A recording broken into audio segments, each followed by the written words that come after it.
I don't have any regrets. I do like the way that I work now. I prefer that over being employed. Are there trade-offs? Yeah, absolutely there are trade-offs. But I prefer the trade-offs that I have with locums than the trade-offs that I have with being employed. Just doing locums and being able to be there with my family whenever I want is like, I'm sorry, like I will take that any day, being able to make my own schedule rather than somebody putting me on a schedule. Have you heard of the Healthy Conversations podcast?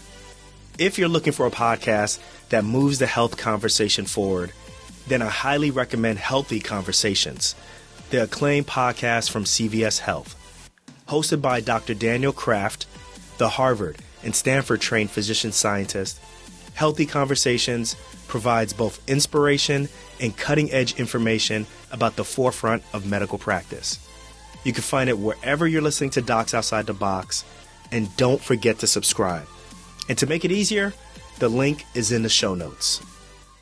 All right, what's good, everyone? This is Dr. Nee with another episode of Docs Outside the Box. I'm joined by my lovely co-host, Dr. Renée. Oof. Woo! We got a lot to talk about on this episode, y'all, so let's jump into it. But first of all, real quick, guys, this is a continuation of the question that we got from two doctors. These are two ED doctors who are looking to leave being employed. They don't want to be employed at their hospital anymore. They really want more control over their life. They want control over their schedules. They want control over their lifestyle, and they want to become locum tenens. And not only do they just want to be locum tenens, where they kind of decide when they want to work and how they want to work and make a whole bunch of money, they also want to start their own locums agency where they are, having a whole bunch of doctors work through their company and get sent out to different hospitals. So some big aspirations for them.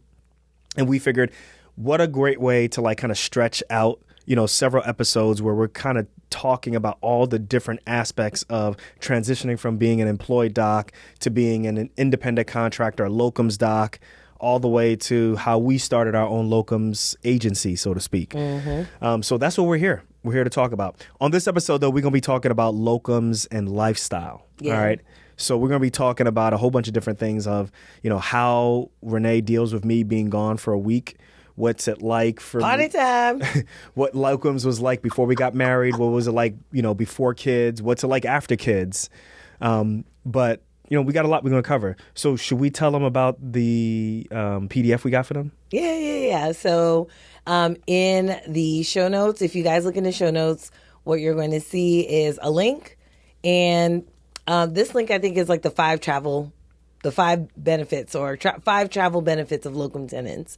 But take a look at that and see. On the other episodes, we also have other documents or other PDFs, downloads that you can take a look at just to kind of follow along with this series. So make sure that you're looking in the show notes. Because a lot of people write to us and they're like, hey, we don't know how to do this. We don't know how to do that. Can you show us how to do that? And I think a lot of times we've just been relying on, just listen to our shit. Right.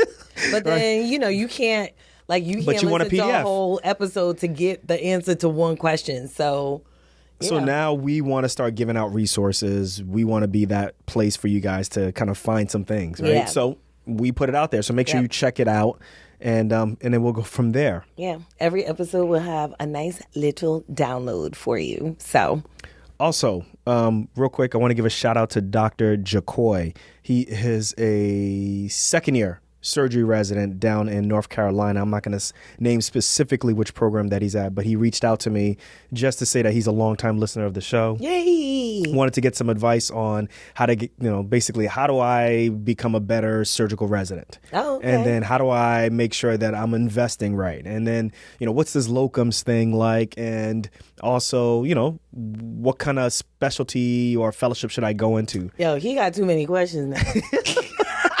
Okay. But it was good. It was good because I like to be plugged in to the younger generation because the young folks. They know what's going on, right? And as much as we are on the other side and we don't have to deal with a lot of stuff that they have to deal with, just dealing with and hearing from and kind of understanding, the troubles, the tribulations that they're going through, it kind of keeps us grounded, at least keeps me grounded. Yeah. So I just want to say shout out to you, Doc, for reaching out, and you got a great career ahead of you. He's dope. He's really legit. So, okay. Well, we got a lot to unpack in this episode because lifestyle is big time. I think, lifestyle, especially for doctors, is one of the biggest factors in doctors experiencing burnout, them not having the lifestyle that they want. I think so too. And, as someone who just turned 45, and, for me, that's I don't know why, but that's a really big milestone for me. Yeah, you just had your birthday. Yeah. Happy birthday to you. Oh, Lord. Yeah, see, you're lucky my ears are 45 and now they're hardened. When I was younger, 20 years younger, that would have made my ears bleed, but... You're used to me now. Yeah, but my ears are old now, so... But yo... Certain frequencies you can't hear no more. I'm 45, huh? I'm 45, and it feels great. And it's a milestone that I didn't think...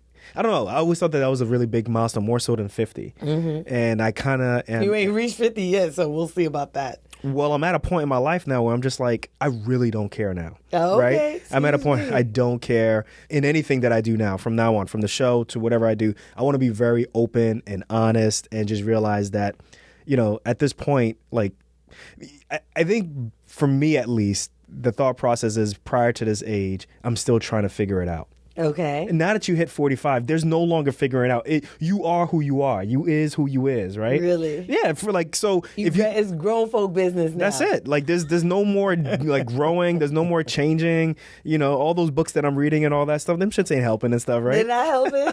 They're helping. You can't learn to be a better person. I could be a better person, but I'm no longer figuring it out anymore, right? Okay. Like that's it. This is Nee. Nee is who he is and stuff. And really? That's one of the biggest flexes I think I've reached. I'm just kind of in a, It is who it is, and kind of just move on from there and stuff. Oh, this is memorialized, so I can't wait until 5 years from now. Well, we'll see. You can go back and check it out and rewind the tape and tell me what I'm saying at 50. But I'm telling you, I am here. So 50 is not going to be that big of a deal for me. Okay. 45 is, and also I need to get a colonoscopy also. So a lot of things. Driving a bus on your ass. Literally. Lot of things going on. But one thing that I want to talk about is this past weekend where I worked locums. And I work at a level 2 trauma center. Actually, I work at multiple level 2 trauma centers, but this one in particular, it's busy, but it's not that busy, but it's busy. Okay. But this weekend, I got my ass handed to me. And I had 2 patients that were really sick, like almost died. Like I am looking at death at the door, like you coming to get my patient? No, you not, right? Like God. It is crazy. Massive blood transfusions, all of those different things, blood on the floor. And I think that, it had me kind of thinking about like being 45 and life just changing just like that, because I'm sure the people who I'm taking care of, they didn't think this day, when they left the today, door. that they are going to be literally at death's door and dying and stuff. So that was really an amazing experience to kind of change and, go to 45 and then kind of deal with this type of situation and just kind of just realize like, life just changes and comes at you so quick. Yeah. You might as well live your life as well as you can live, because you don't even know, like you may not wake up, or something may be happening on the way to work. Something may happen on the way to locums. Who knows? But I just need to know that I'm, experiencing life the way that I want to live it, which is the fullest and stuff. So, the way in which I want to deal with this episode is I want to ask you questions. I want you to ask me questions, and I want people to really understand like how we look at locums and how it affects our lifestyle. Okay. Bet? Bet. All right. Listen, before we jump into our first question, let's go ahead and take a real quick break, and then we'll be back, okay? If you're looking for a podcast that moves the health conversation outside of the box, then I highly recommend Healthy Conversations, the acclaimed podcast from CVS Health. Hosted by Dr. Daniel Kraft, the Harvard and Stanford-trained physician scientist, Healthy Conversations provides cutting-edge information about the forefront of medical practice. On each episode, Dr. Kraft sits down for one-on-one interviews with doctors and tech innovators who are transforming healthcare to address some of the most pressing issues. If you're looking for entrepreneurial inspiration, then I recommend their episode on how the NHS evolved to support physician entrepreneurs. This is where Dr. Kraft interviews Dr. Tony Young of England's National Health Service on medical innovation. Or listen to their recent conversation on neurodiversity with legendary animal behaviorist and autism advocate Tempo Grandin. So look, don't miss out. Listen to Healthy Conversations from CVS Health. It's available for free on Apple Podcasts, Spotify, or wherever you're listening to this podcast. Link is in the show notes. All right, we are back. So, Dr. Renée, y'all who are listening, when I work, I'm gone for an entire week, sometimes a little bit more, maybe 8 days or 9 days. I do that for a long stretch, and then I'm gone. I'm home. My partners at work are taking care of my patients.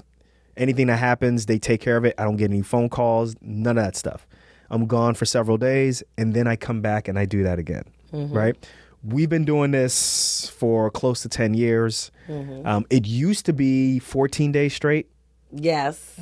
Sometimes even longer. Yes. Talk to me when I'm gone for a week. What does that feel like? How does that feel for you? It's the longest. It's getting long. What makes it long? Is it that you miss me? Or That's is it part the of kids? Talk to me. That's part of it. She's like, that's 90% of it is the kids. No, that's part of it is that, I miss having you around, obviously. Like that's, Aww. yeah. Aww. That's definitely part of it. I think the other part of it is that life gets really, really busy with the kids, especially as they're getting older, and having to go to school and just having more, they have more responsibility, right? Which means then I have more responsibility for their lives, right? So I'm responsible for my life, but I'm also responsible for all the things that are happening in their lives, right? So if it's, getting up, getting to school on time, homework, extracurricular activities, like all the different things, all the things that they need to know in order to just kind of be better human beings every single day, right? So having to teach them those lessons, having to not watch so much TV and then entertain them with other things so that they can learn how to sit in their own thoughts without having to be interrupted by electronics or any sort of other stimulating, external factor. So, those are the things that I think are the most challenging to me is just really that, and then they're like two boys and they're very energetic and they get into things and you're just like, oh my God, like I just need a little peace and quiet. And just to be clear, like you don't have like a babysitter. You don't have like a nanny or anything like that. But they're in school for the most part during the day. So that's helpful. But while they're in school, then I'm working on the podcast, working on my business, working on any other thing that comes up, our real estate, investments and things like that. So it keeps the day busy. So days that I think, oh man, I'd really like to take a nap, that oftentimes is not happening. Most days I don't end up taking a nap. Yeah. So let's get into this part about the not having a nanny, not having an au pair, because of that life, which is when I'm working, you're not working, but obviously you are working. Right. You're keeping the kids in line. You're keeping the house in line. You're working on the other businesses and so forth. It just looks different. Right. Wouldn't it be better wouldn't we make more money if you went to work at the same time I went to work and there was either a nanny at home or some type of babysitting? So maybe, right? Because it all depends on, how much we were paying for babysitting and all that stuff. But I think if we were working full time, so for example, if I was doing full scope OB and I wasn't like an OB hospitalist, or if I were, or you were OB hospitalist, or I am a OB, or I am an OB hospitalist, but I work, maybe 4 or 5 times, a week. Perhaps we would be bringing in more money. That's a possibility. I haven't done the math on that, but we'd also have to pay for someone to kind of watch our kids. And I'm not a fan of potentially not seeing my kids, that often. Why don't you just say what it is? I'm 45. You're a little bit, forget it. I'm 45. Why don't you just say what it is? You don't want nobody else. You don't want the kids calling anybody else mama. No, it's not. It's not just that. It's that that's a big deal because you have mentioned that. I did, but that's because you interviewed somebody who that actually happened to, right? Okay, keep going. Well, you had a doc that was on the show, and one of her children. Oh, yeah. Yeah, one of her children, right? She had triplets. One of her children called the nanny mommy, and the nanny responded, yes, like it was just a normal thing. And, that interview happened before we had children. Right. But it's not just that. It's that I want to be able to enjoy my children. I'd like to be there when they come home from school and tell me their little stories about who their friend is today and who they're not friends with today and all those kinds of things. I want their teachers to know me. I want, to do little things like go to the book fair and buy books with them. So, yeah, that for me is not a cost I'm willing to pay. And because of that, you work mainly weekends. Yes. Yeah, you'll do a weekend. So you'll do a Friday till a Monday morning. Monday morning, which is the hardest time for me because I'm like, I don't know how you do it for a whole week. I can't do it for a whole weekend. How you get them fed, bathed? Academically, they're doing something. I can't. It's like, look, we having pizza and hot dogs. Get a bath on Sunday. keep these kids dirty, huh? Yeah. But okay, so basically this is an intentional way that we want to live our lives. Yeah. So we know that in essence we're making less. Right. But we're also spending less on getting a nanny or getting babysitting because you're at home most of the time. They're in school now. And then that gives you free time, through a finite period of time to work on things that we do together and even also your business and so forth. And then you do work on the weekends. Yeah. Right? Yeah. So I'll be home. One weekend per month. So I'm not gone every single weekend, right? Because and then that weekend I'm not working. Yeah. I make sure that I'm not working during that time. Yeah. Now the question is can you remember what it was like doing locums before the kids, even before marriage? Well, I mean, doing locums before I was married was just mad easy, right? Because there was a point I was doing full scope OB and I had a 10-month stint where I was doing locums, right? What's full scope OB? That's like OB. Full scope OB is basically you're in the office, you're, seeing pregnant patients, you're seeing non-pregnant patients, you're going to the OR, doing GYN cases, you're doing procedures in the office, you're delivering. You're basically full scope, right? And so that was easy. I was doing full scope OB. But, once we got married, we decided that we would be employed and then we do a little bit of locums on the side. My question for you is, though, there was a point at which you were doing full-time locums before we were married.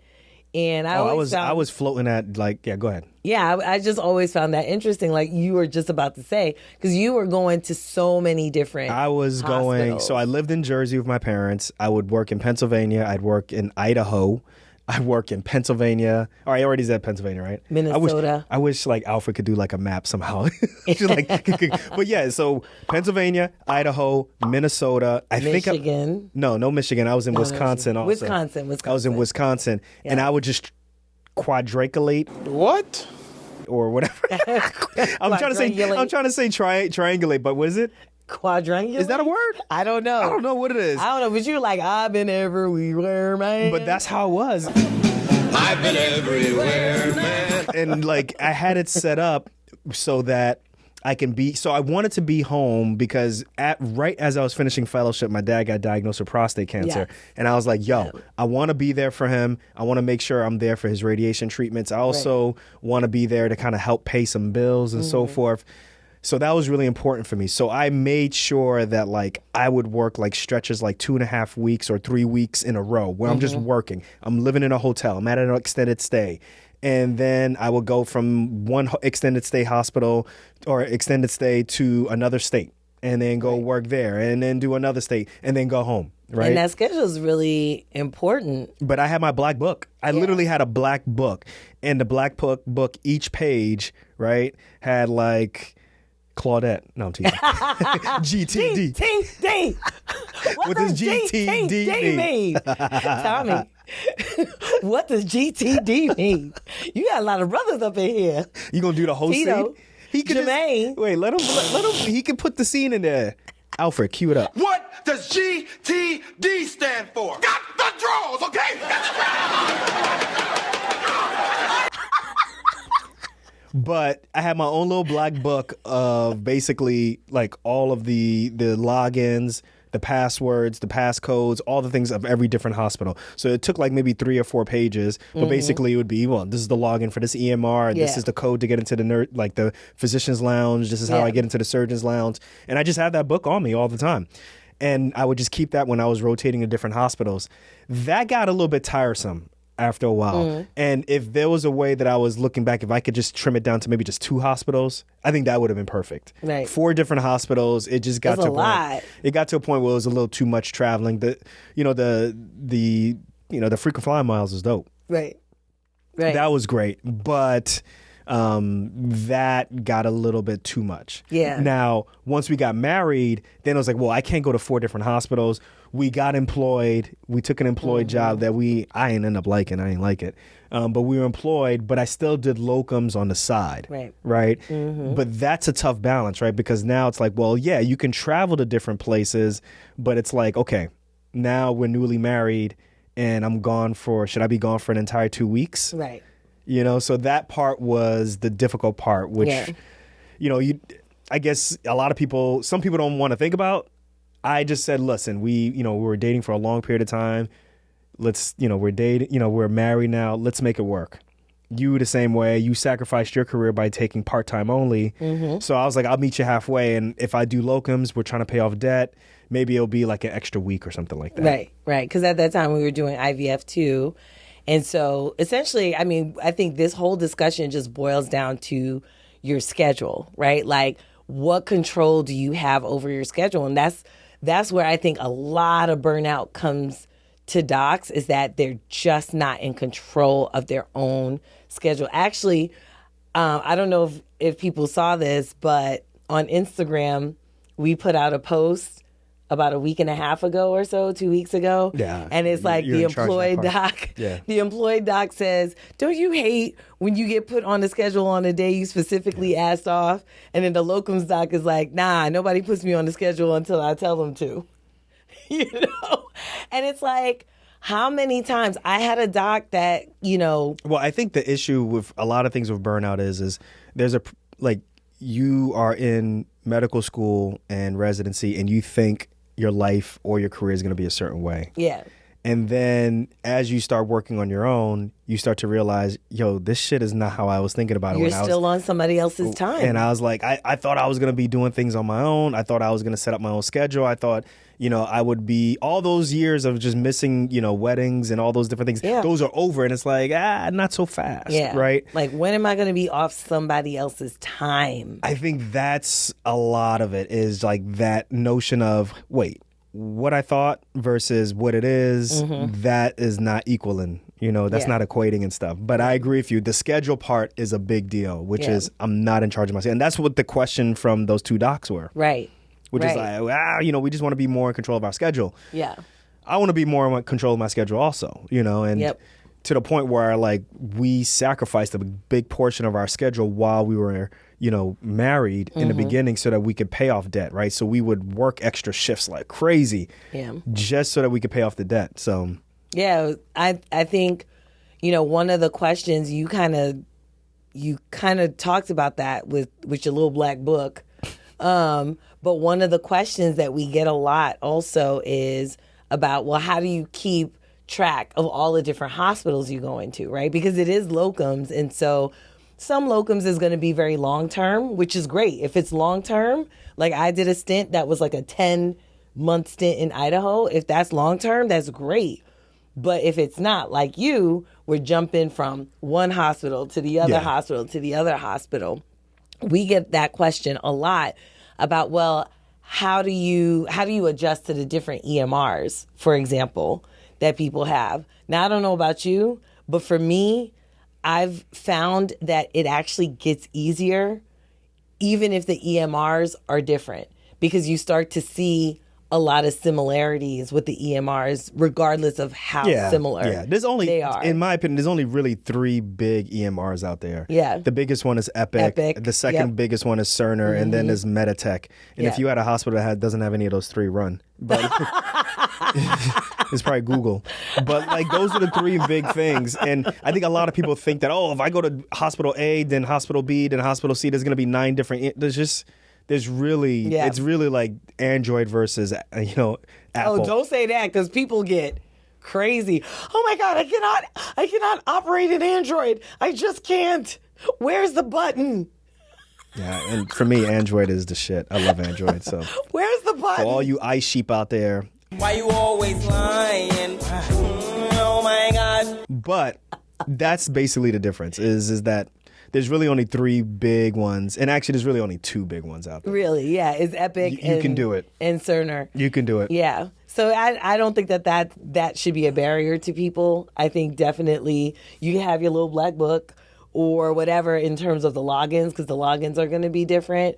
But that learning curve, I think people are just kind of afraid of. And I honestly think that, listen, you went through a whole curriculum of medical school. You went through residency. I think you could figure out, the EMRs. Well, that's not a big deal. Let's shift to locums with kids. How did our life change once we had kids? And I'm going to be really honest with you. Our life changed with locums and kids when they were really like infants, just newly born versus now. Yeah. Because there's a difference right now. Like right now, the biggest thing that I have is my son just hates when I leave. Yeah. Is tugging at my bag every time I got to go. Why? You just left. You just got back. That is tough. Yeah. That's really tough. He's getting really vocal. Yeah. Right. So, a lot of people think, you guys make locums seem like it's perfect, right? Yeah. Like everybody's in line with that. No, that's not true, right? But we hope that they're learning something from this, right? So when you first, when you had our son, our first son, maybe after, I did up my paternity leave, I went back to doing locums, right? And I was hitting it hard. Yep. And it was easier then because you're like, well, the kids are not really, or the kid he doesn't know if I'm here or not, right? But then at the same time, you could be missing out on that bonding time, right? So there's a sacrifice to everything. So I had to be really cognizant of that also. And then as the kids get older, also at the same time, you don't want to just always be out the door, right? And then next, they just get used to just getting information from you or getting raised by you. It's like, nah, yo, I'm not here for that. So that's one of the things that I'm always very cognizant of is that I want to make sure that my kids have a really strong influence from me, from a discipline standpoint, from how I work standpoint, from me just being around. So that's always on my mind also is that am I available to make sure that I'm really able to contribute as a father to my kids? Yeah, I think, that's one of the things that I think about in terms of locums versus employed, right? Is at least you're able to control that with locums. That's a good point, yeah. Right? At least you're able to control that. So if you decide, you know what, I don't want to be gone for a week anymore, you could literally just not be gone for a week anymore. So with our second son, remember you took a extended period of time off. You took what? And it also a few months off. But it also combined also with COVID. Also. Yes. Yeah, so COVID came in and it was just like, oh, okay, this is going to be a little bit longer than I thought. Yeah. So, but, you at least have that flexibility to be able to do that. Whereas kind of answering your question before of like, why we do things the way that we do, I think if we had been employed, we wouldn't necessarily have that flexibility to be able to say, well, I'm not going to spend this much time out of my house because I'm just going to change my schedule. Ooh. And it's like, no, you can't do that. Do we even have time to unpack all this? Because I think once you gave birth, I didn't really understand the whole maternity leave thing. What do you mean? I don't get that. I don't want to understand.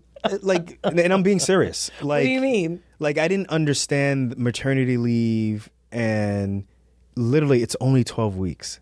Oh, you mean and like depending in the on, employed world? And yeah, whatever world it is, right? Yeah, like if you decide to give yourself 12 weeks after you give birth, and then you decide to go back to work, who's taking care of a 12-week baby Yeah. afterwards? And if it's not a family member that you can trust, then you're sending them to daycare. A daycare, and it's only a 12-week baby. Yeah. It didn't click to me at one point. Like before that, I was like, you're 12 weeks, come on, you get back to work, to the women residents. Get back to work, man, come on. Like, that's a lot. Like, I don't know what they do. Until you have the 12-week-old baby in your face and you realize, holy crap, that's a small baby. That can't talk for itself. That's crazy. So women, I mean, there was a whole level of respect and the gravity of what y'all have to deal with, the pressures that you have to deal with to get back to work, and how will your coworkers look at, and then the guilt of leaving your child behind. Like, that is crazy, and I'm just observing it. I'm not going through it. Yeah, it's nuts. I just saw a reel on Instagram about this You spend woman. a lot of time on Instagram. I do spend a lot of time on Instagram, but she's addicted, y'all. She's addicted. I'm not addicted. I'm doing research for the podcast. That's suspicious. But I did see a reel of where a woman was dropping off her 2-month-old at daycare, and I'm just like, I can't even imagine like dropping off a 2 or 3-month-old baby at daycare. For me, that's just like, wow. Like, I feel like this country should really rethink maternity and paternity leave, but that's another conversation for a different day. But no, I get you. Yeah. And I remember when you were like, hold on a second, what do you mean people drop their kid off? And I remember having this conversation. I'm like, you see this baby right here? Yes. We would go to work and we would drop him off with a stranger and hope that the stranger takes good care of him. You'd be like, you were like, hell no. Hell no. Yeah, I mean, because you just your parental, as a dad, the parental, whatever it is, instincts kicks in. And you're just like, I'm not leaving my child. And I was really thankful. I was like, oh man, like, you're going to be taking a little bit longer before you go back to work or whatever it is. Thank goodness we're in a good financial area that you can take a longer period of time without any pressure whatsoever. So I was pretty. I think I would have had a major problem with that. Yeah. I would have had a major problem with that. Yeah. So with our first son, I went back to work, and that was just full-time locums. I don't know if you remember, but went back to work and was starting actually a new hospital. Do you remember that? Vaguely. I was starting a new hospital. You came with me and did the orientation. Yeah. Remember, you stayed in the hotel with the baby. And what happened before I left to go to the hospital? I don't remember. You don't remember? No. I started crying. Oh yeah. And I was leaving him with you. So shit gets real, guys. Shit got real for her. I was leaving him with you. And I'm like, oh my gosh, like, I'm going back to work and I'm leaving my baby. He's 5 months old. And you guys were just in the hotel. And then I'm feeling guilty because I was still breastfeeding, had to think about, okay, am I going to pump or whatever? And you ended up bringing him to the hospital so that I could breastfeed him. And that worked out well. But the point that I'm trying to make is that at that point, I knew I wanted to be home with my kid more than just go to work. And so that's when the whole schedule of I'm just going to work 1 to 2 weekends per month started. And I've been doing that, for about 6 years, 6-7 years. But overall, though, we're like in this for 10 years now. 10 years overall, now. yes. That particular schedule, 6-7 years. But yes, locums overall, definitely over 10 years. So I think for me, the locums is like in 3 phases, just my career is in 3 phases, right? There's right after fellowship, there's doing locums. I did that for a year and a half. Then I'm employed. Didn't like that. And now I'm back to just doing locums 100%. And I think looking back, for me, if I had a chance to change anything after 10 years, if someone wants to listen and they want to glean something from what I have to say, I'd have to say, actually, I do it the same exact way. Yeah. Mainly because it gave me the best. It gave me the best of both worlds, right? I got to immediately start off creating my own schedule, making as much as I want to make, and also just kind of understanding how valuable I was to a hospital.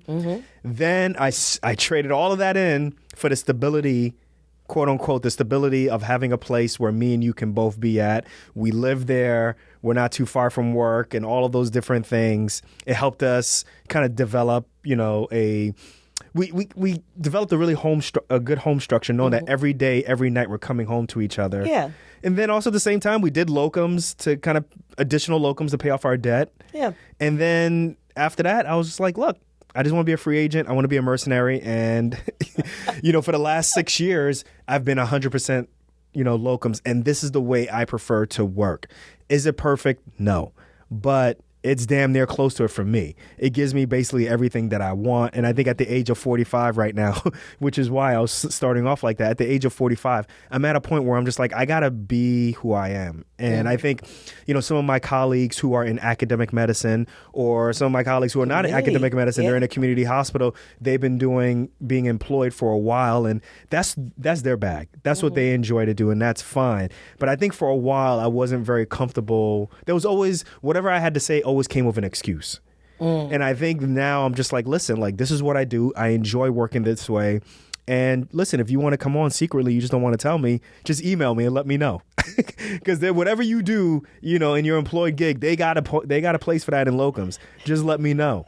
Because, a lot of them be fronting, Yes. Yeah. I think it's tough for people to sometimes understand the locums life. There's a lot of misconceptions around it. The other day, I think, who was it? Was it Stephen Bradley that asked you about, do you have to travel all the time? Yeah. When I interviewed him, his concern was, do you have to travel You have to travel, a lot? and that's not necessarily Not true at all. Right? No. That's just the way we choose to do it. But you don't necessarily have to travel. There are plenty of people who do locums very locally. They go in, they come home every day. And they're able to still control their schedules and do the things that they want to do and not miss out on those things that are important to them. But that's just the way that we choose to do it. We choose to travel a bit. But yeah, I think so being employed is not. Well, the question is 10 years in, would you change anything about? So that's what I was going to go into, right? So being employed was not necessarily a bad thing for us, right? Going 10 years ago when we started being employed, I realized that there was a difference between locums and being employed in terms of just having that ability to just control my life. But being employed had its perks. And like you said, we're able to come home to each other every day, get that stability of being able to relate to one another and interact with each other every single day. But start to have any regrets? No, I don't have any regrets. I really like doing locums where I can get away for a week from this mug. You want to get away from your wife? No, that's what you was thinking. You was like, I can't go nowhere no more. Get out. I gotta stay home. I'm delivered. I'm not gay no more. I am delivered. Are you sure about that? You going a little too crazy on the memes though now. Sometimes you just be throwing things in now. Alfred, don't put a meme in there. Come on, man. You're making them do all this work. Anywho, no, I don't have any regrets. I do like the way that I work now. I prefer that over being employed. Are there trade-offs? Yeah, absolutely there are trade-offs. But I think that's with anything. If I were employed, there'd be trade-offs.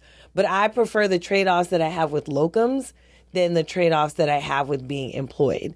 And for me, just doing locums and being able to be there with my family whenever I want is like, I'm sorry, like I will take that any day over being put on somebody's schedule without my consent. So you gotta be like like that. Like you gotta have like your, see guys, my pinky, like you gotta have like any like that, day, yo. Yeah. You know what I'm saying? No, I'll take that any day though. being able to make my own schedule rather than somebody putting me on a schedule. And y'all, make sure you go to our show notes if you're listening to this on the podcast, or go to the description on YouTube, because we have a PDF there where you can learn about traveling and locums and all the things that go into that. Listen, we got resources. You got questions. We got answers. Check out the resources that we have. We talked about it earlier in the show, so make sure you go and check that out. Oh, the other thing I was going to say really quickly about locums and lifestyle is one of the things that a lot of times we don't necessarily talk about is just very quickly the ability to be able to pivot and have a change in your compensation, right? So what I mean by that is you might be doing a locums gig this week, but then you find another locums gig next week that you're able to negotiate, a higher rate, right? So you give yourself an automatic raise, right? Okay. Instead of when you're employed, you kind of got to wait. Yeah. I mean, you got to wait till a year or some type of, year-end review and so forth. So, yeah, I agree with you there. The ability for you to kind of increase your pay exponentially within weeks. It happens that much quicker with locums. Yeah. But, there's risk, right? There's some risk. There's a lot of reward. But I think what scares a lot of people is they feel like, like this is like doing like Russian roulette, right? Like this is not like going to Vegas, guys. Like these are calculated risks of you going out to work and stuff. And the likelihood of someone just pulling the rug underneath you and saying that you ain't got a job no more is very low, guys. Yeah. So don't worry about that and stuff. So I think we kind of covered everything that we needed to cover, at least from our lifestyle. Yeah. Because I think ultimately, y'all, like, we can give you and spew to you all the different things that, are the benefits of locums, but ultimately we got to tell you how we live our lives and how it works for us, and we have hopefully you learn from that. We got a very complicated life, right? Like we got a life where... Is it that complicated? It's not that complicated, but I think it's different, right? I think people don't expect two doctors who still want to practice to kind of live their lives like this. It's either all in or all out, right? And what I mean by all out is you're not working at all. Right, you have become a housewife, and then I'm working, and then I'm really working. Right, that's usually the type of thing that we see. Or we're both in. You're full time, I'm full time. There's a nanny at home. So we're just trying to let y'all know that like there's a gray zone in between. Yeah, it doesn't look pretty, but also at the same time, that's where we love to be in, and we really want to have a very, what's the word? We want to have a very hands-on relationship. Yeah. With our kids and with each other. And that's not to say that because you have a nanny, you don't have a hands-on relationship with your children. It's just that's not, that's just not what we choose for ourselves. Man, you just don't want to pay for a nanny. That's what it is. Well, that too. I mean, why pay for a nanny when I know how to take care of my kids? So, I just don't think you want a cute nanny living in a house. Whatever, we can get a Manny. Let's talk about pop culture. The Manny, you heard about this with Kim K? No. Yeah, we're going to talk about it in a different episode. Hey, yo. All right, y'all. Thank you for tuning in for another episode of Docs Outside the Box. This episode was about locums and lifestyle. Make sure you check out the PDF. The links to that are in the show notes or in the show description below. Don't forget to also check out the previous episodes about locums, because this is our 4th episode. So in this series, so make sure you go back to the previous episodes about locums so that you can get the scoop all the way through today. And why don't you write it out? Actually, why don't you take us out? Take us out? Take us out. Nah, you take us out. All right, y'all. I'm Dr. Nee. This is Dr. Renee. We're gonna catch you guys on another episode of Docs Outside the Box. Peace.